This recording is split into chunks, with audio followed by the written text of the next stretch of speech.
નમસ્કાર મિત્રો, TATSSની તૈયારી કરતા તમામ ભાવિ શિક્ષકોનું આજના આ સુપર એનર્જેટિક ગાઈડન્સ અને રિવિઝન સેશનમાં સ્વાગત છે.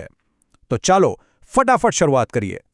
આજે હું તમારા એક કોચ તરીકે બંધારણના અનુચ્છેદોને યાદ રાખવા માટેની એવી જબરદસ્ત અને ફૂલ પ્રૂફ મેમરી સ્ટ્રેટેજી આપવાનો છું ને કે જે તમને પરીક્ષામાં સીધા માર્ક્સ અપાવશે. તો જુઓ, આજનો આપણો એજન્ડા એકદમ ક્લિયર છે. આપણે આ 6 મુદ્દાઓ કવર કરીશું. પહેલા, બંધારણીય અધિકારોનો પરિચય. પછી મૂળભૂત અને પ્રારંભિક શિક્ષણ. ત્રીજું, સંસ્કૃતિ અને વિશેષ જોગવાઈઓ. ચોથું, સમાનતા અને નાગરિક ફરજો. પાંચમું, માતૃભાષા અને એની સ્માર્ટ ટ્રિક. અને છેલ્લે સૌથી અગત્યનું, છેલ્લી ઘડીનું માસ્ટર ચાર્ટ. તો ચાલો વિભાગ 1થી શરૂ કરીએ. બંધારણીય અધિકારોનો પરિચય. આ અધિકારોને બરાબર સમજવા TATS ક્રેક કરવાની સૌથી પહેલી ચાવી છે.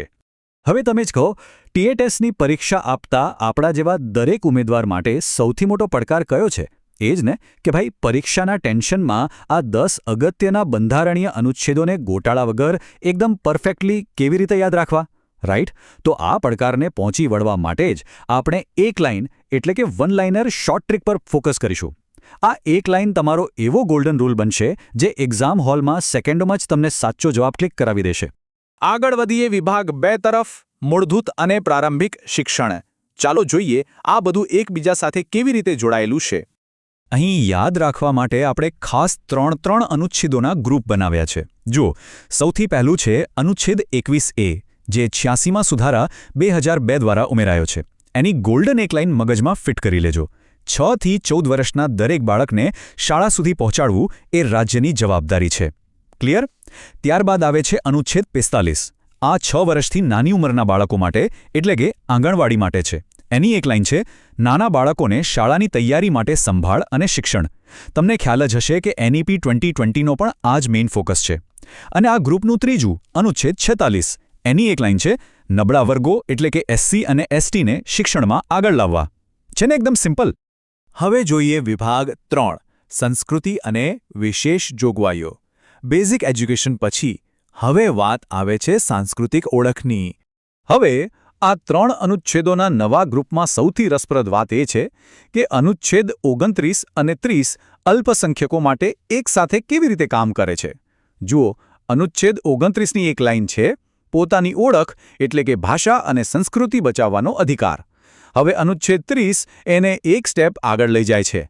એની એક લાઇન છે, અલ્પસંખ્યકો પોતાની સ્કૂલ કોલેજ જાતે ચલાવી શકે છે. આ બંને ભેગા મળીને સંસ્કૃતિનું રક્ષણ કરે છે. અને આ જ ગ્રુપમાં ત્રીજો અનુચ્છેદ છે 15(4). એની એક લાઇન એકદમ સ્પષ્ટ છે, સમાન તક માટે ખાસ સહાય. મતલબ કે સમાનતા જાળવવા, પછાત વર્ગો માટે રિઝર્વેશન જેવી વિશેષ જોગવાઈ.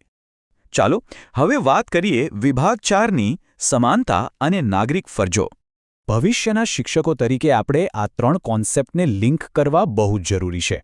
અનુચ્છેદ 16ની એક લાઇન છે, સરકારી નોકરીમાં ભેદભાવ વગર સમાન તક. આ તો તમારા પોતાના કરિયર માટે પણ કામનું છે. પછી આવે છે અનુચ્છેદ 19 સબક્લોઝ 1A. એની શોર્ટ ટ્રિક છે, વિચારો ખુલ્લેઆમ વ્યક્ત કરવાની છૂટ. એક શિક્ષક તરીકે વર્ગખંડમાં ચર્ચા અને બાળકના વિકાસ માટે આ બહુ જ ઇમ્પોર્ટન્ટ છે. અને છેલ્લે અનુચ્છેદ 51A ક. ધ્યાન રાખજો, આ અધિકાર નથી પણ મૂળભૂત ફરજ છે. એની એક લાઇન છે, 6 થી 14 વર્ષના બાળકને શાળાએ મોકલવું એ માતાપિતાની ફરજ છે. તો જ એક મજબૂત શિક્ષણ વ્યવસ્થા બની શકશે ને. ત્યારબાદ છે વિભાગ 5, માતૃભાષા અને સ્માર્ટ ટ્રિક. હવે હું તમને આ એક્ઝામનું બ્રહ્માસ્ત્ર આપવા જઈ રહ્યો છું.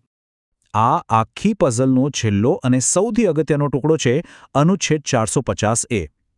આની એક લાઇન બિલકુલ શોર્ટ એન્ડ સ્વીટ છે, શરૂઆતનું શિક્ષણ પોતાની ભાષામાં. બાળકના શરૂઆતના જ્ઞાનાત્મક વિકાસ માટે એટલે કે એ પાયાના ખ્યાલો એકદમ નેચરલી સમજી શકે એ માટે માતૃભાષામાં શિક્ષણ આપવું એ ખરેખર એક ગેમ ચેન્જર સાબિત થાય છે.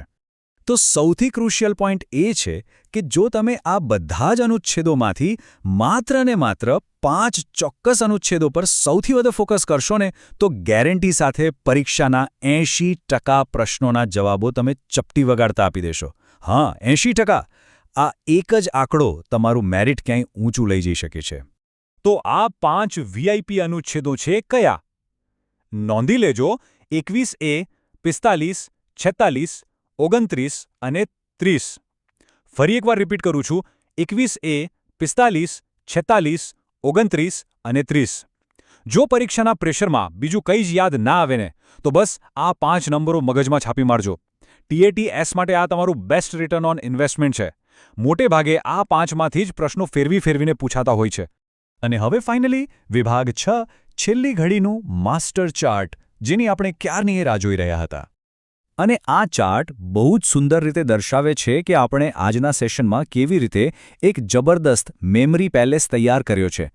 આ માસ્ટર ચાર્ટને અત્યારે જ મગજમાં સેવ કરી લો. 21A એટલે મફત શિક્ષણ, 45 એટલે નાના બાળકોની સંભાળ, 46 એટલે SC/ST ઉત્કર્ષ, 29 એટલે ભાષા સંસ્કૃતિ અને 30 એટલે માઇનોરિટી એજ્યુકેશન. આ જ રીતે બધા જ 10 અનુચ્છેદોની શોર્ટ ટ્રિક અહીં એક જ નજરમાં મૂકેલી છે. પરીક્ષાના દિવસે સવારે છેલ્લી ઘડીએ બસ આટલું જ વાંચીને જજો, બધું જ યાદ આવી જશે. સેશનના અંતે તમને વિચારતા કરી મૂકે એવો મારો એક પ્રશ્ન છે. આ બંધારણીય અધિકારો અને ફરજોને આટલી સારી રીતે સમજ્યા પછી આવતીકાલે જ્યારે તમે TAT પાસ કરીને ખરા અર્થમાં શિક્ષક બનશો ત્યારે ગુજરાતના વર્ગખંડોનું ભવિષ્ય કેવી રીતે બદલશો? કારણ કે મિત્રો, પરીક્ષા પાસ કરવી એ તો શિક્ષણ સિસ્ટમનો પાયો બનવાની ખાલી પહેલી સીડી છે. અસલી કામ તો ત્યારે શરૂ થશે, બરાબર ને? તો બસ આ જ્ઞાનનો ઉપયોગ ભવિષ્યમાં બાળકોના ઘડતર માટે ચોક્કસ કરજો. તમને સૌને પરીક્ષા માટે ઓલ ધ વેરી બેસ્ટ.